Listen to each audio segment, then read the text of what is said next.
नमस्कार.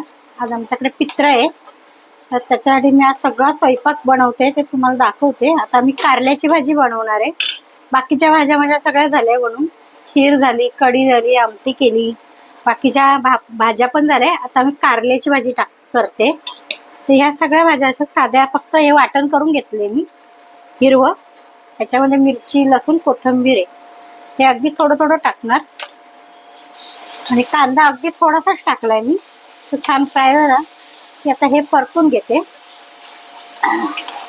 हे परतल्याच्या नंतर ना थोडीशी हळद घालणार आणि जरा हळद टाकलेली मी, थोडं धने पावडर टाकली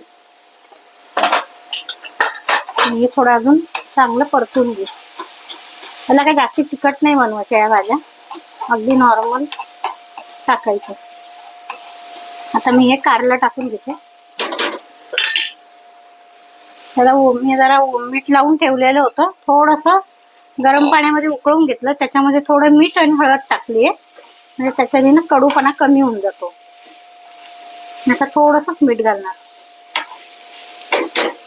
त्याला छान ही कारल्याची भाजी तयार झालेली आहे. आता मी ना ओलं खोबरं टाकून घेते थोडंसं आणि जराशी कोथिंबीर आणि थोडंसं परतून गॅस बंद करणार. थोडंसं हलकं परतायचं, फक्त भाजी झालेली आहे.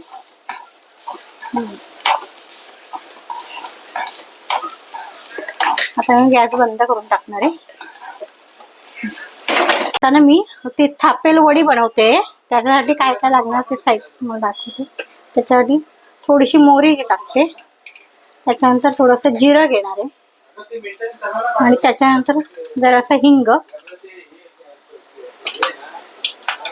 चवीपुरतं, आणि थोडीशी कोथिंबीर पण टाकून घेणार आहे मी. छान लागते या कोथिंबीर पण. आता याला उकळी आली ना तर मग पीठ टाकायचं आपलं.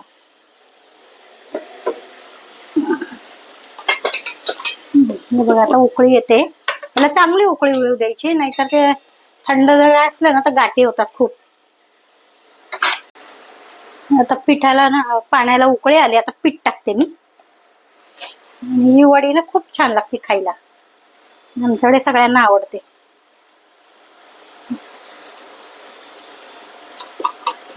त्याला जरा गॅस बारीकच केला म्हणजे पिठाच्या गुठळ्या आहे ना त्या सगळ्या मोडून घ्यायच्या चांगल्या. आणि पाणी कमीच घालायचं असतं, कारण हे ना पातळ नाही, घट्ट ठेवायला लागतं.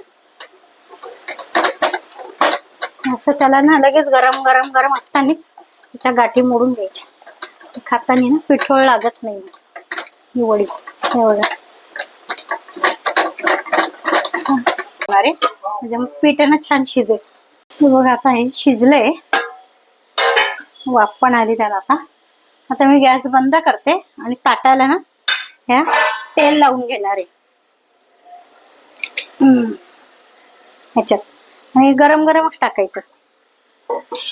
असं तेल लावलं ना आता ह्याच्यात ताटात मी टाकून घेणार सगळ्या.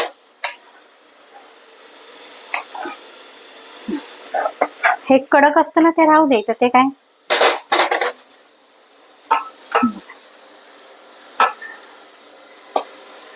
ह्याला ना पाणी घेऊन करायचं असतं गरम. थोडं हातानेच थापायचं गरम गरम असताना ना.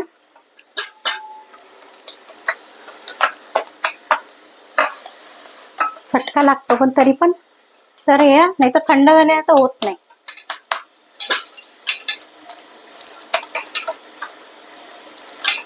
आता हे बघा थापून घेतले मी. हे गरम गरम असेल ना तेव्हाच छान थापले जातं, नाही तर थंड झालं ना का त्याचा गोळा होतो एकदम. आता याच्यावर मी ना ओलं खोबरं टाकून घेणार आहे, जे की किसून ठेवलंय ना ओलं. ओलं नारळ छान लागतं. थोडं थोडं टाकायचं, गरम असतानाच टाकायचं, नाही तर ते चिपकत नाही त्याला. आता कोथिंबीर टाकून घेणार, ते पण ना जरासं असं थापायचं त्याला. त्या वड्या पाडताना ना ते निघत नाही मग बाहेर. हो. आता ह्या थंड झाल्यावर कापून दाखवणार तुम्हाला. सासू सासऱ्यांना जेवू घालायचे ते पित्र आहेत आज माझ्याकडे, त्याचा मी सगळा स्वयंपाक रेडी केलाय, तर तुम्हाला दाखवते.